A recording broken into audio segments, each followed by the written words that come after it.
हाय।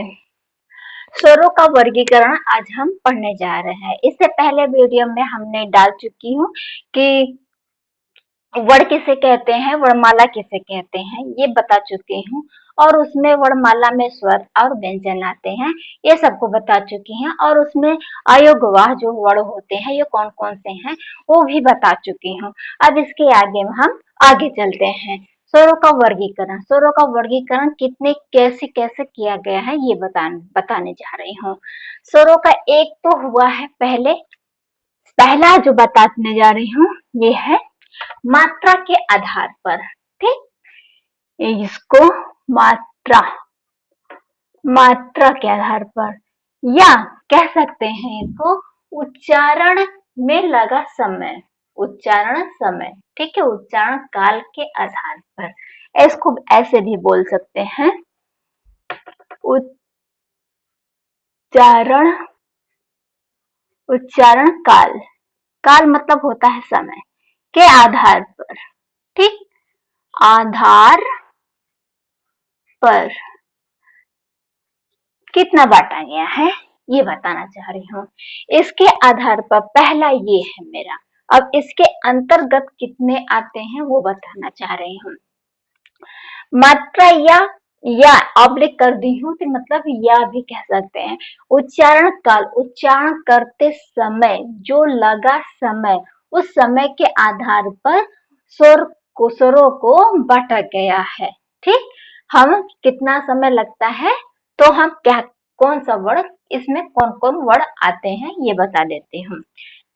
है इसमें 4 हैं, इसको बता देती हूँ।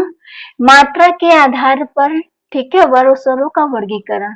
और इसके आधार पर, ठीक है, इसके आधार पर आता है, पहला आता है, ऐसे कर देते हैं।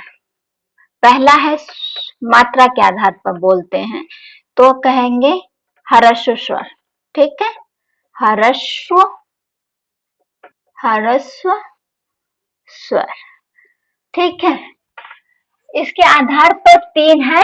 वैसे आप जान जाइए पहले से ही कि मात्रा या उच्चारण काल के आधार पर 3 स्वरों को 3 वर्गों में बांटा गया है। तो स्वरों का वर्गीकरण पढ़ रहे हैं तो 3 है। तो कौन पहला, ये पहला है। इसमें ह्रस्व स्वर में कौन स्वर आते हैं ये जानने की कोशिश करती हूँ। अब तो इसको पहले ये भी बता देती हूँ कि ह्रस्व स्वर को और क्या कहा जाता है, एक मात्रिक स्वर भी कहते हैं। इसमें एक मात्रा का समय लगता है। ठीक है, एक मात्रिक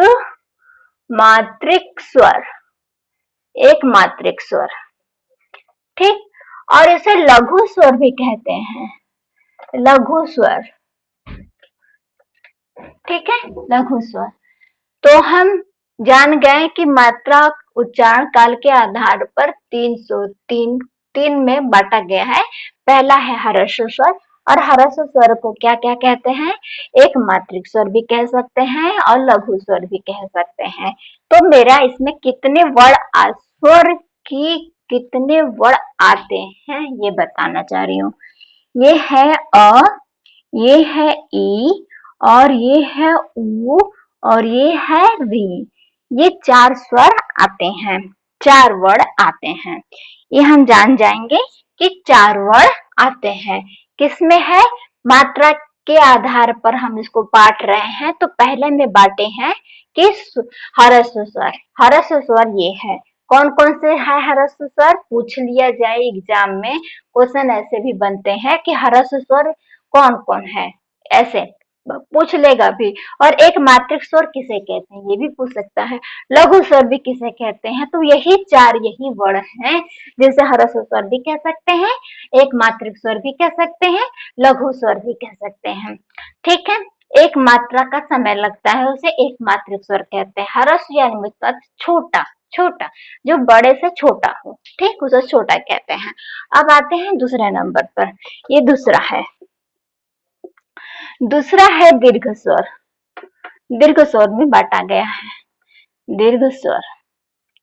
इसे भी द्विमात्रिक स्वर कहते हैं। दो दो लगता है, इसमें दो मात्रा का समय लगता है। जो दो मात्रा का समय कहते हैं कि जो इसका उच्चारण करने में पहले का अ का उच्चारण करने में कम समय लगता है, उसका दुगना समय द्विमात्रिक कहते हैं। तब दुगना द्विमात्रिक, हाँ, द्विमात्रिक द्विमात्रिक स्वर, इन्हें द्विमात्रिक ही स्वर कहते हैं। अब द्विमात्रिक में स्वर कौन कौन से आते हैं ये हम जान लेते हैं कि कौन कौन से आ रहे हैं। पहला है आ, इसी का बड़ा रूप दीर्घ, हर्ष मतलब छोटा, दीर्घ मतलब बड़ा, इसका बड़ा रूप ये है आ, ठीक है, ये है आ, ये है बड़ी, ये है बड़ा ऊ, ये है ए, ये है ऐ, ये है ओ, ये है औ, ये, ठीक है। दीर्घ स्वर कहते हैं, इन्हें हम क्या कह रहे हैं? दीर्घ स्वर। दीर्घ स्वर कहते हैं, दीर्घ मतलब होता है बड़ा, द्विमात्रिक होता है दुई मात्रा वाला। इनका भी रूप हम डिवाइड कर देते हैं। क्यों दो मात्रा वाला कहते हैं, द्वि स्वर भी कहते हैं इनको, दो दुगना समय जिसको लगता है।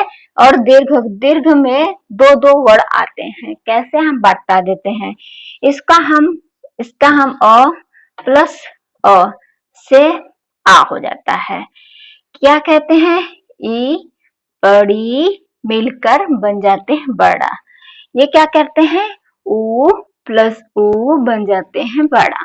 इसका दुगना समय दुगना द्विमात्रिक से ये दो वर्ण बन जाते हैं। और ये ए, इसका अ और ई से बनता है ये, ठीक है।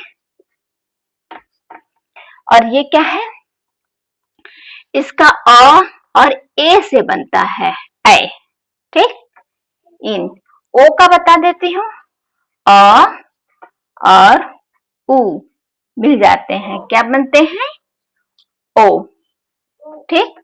और इसका बता देते हैं, अ और ओ मिलकर तब बनते हैं अ, ठीक। द्विमात्रिक ऐसे कहते हैं, इसीलिए इसको द्विमात्रिक कहा गया है। एक का दुगना समय लगता है उच्चारण करने में, इसलिए द्विमात्रिक कहते हैं, ठीक है। इरेज करके अब तीसरा वर्ड भी बता देते हैं। इसका तीसरा वर्ड, तीसरा से वर्गीकरण क्या क्या है? इसको प्लुत स्वर कहते हैं। प्लुत स्वर, प्लुत स्वर में इन दोनों का 3 गुना समय लगता है, उसे ही हम क्या कहते हैं? प्लुत स्वर, ठीक है। इसका हम ज्यादातर संस्कृत में ही करते हैं इसका उच्चारण। और दूसरी बात कह दूं, ये नाटक जहाँ जहाँ नाटक मंडली होता है, इसमें नाटक का जब संवाद होता है, उस संवादों में किसी को बुलाया जाता है तो हे राम ऐसे, हे सीते ऐसे बुलाते हैं। तो हम एक का एक गुना नहीं, दो गुना नहीं, 3 गुना हम इसका उच्चारण करते हैं।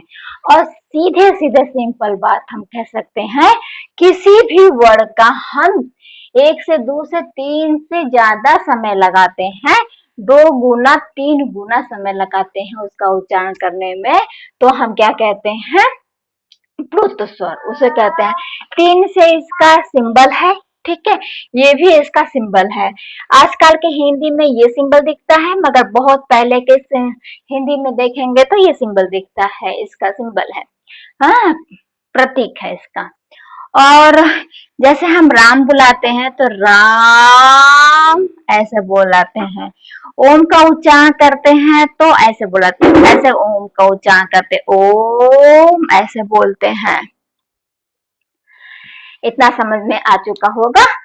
आगे हम दूसरा, ये पहला था, पहला मात्रा उच्चारण काल के आधार पर, ठीक है। तो हम 3 है, ह्रस्व स्वर, दीर्घ स्वर, प्लुत स्वर। ह्रस्व स्वर में अ ई उ री आता है, दीर्घ स्वर में आ ई उ री ए ऐ ओ औ आता है। प्लुत स्वर में ये सिंबल रहता है।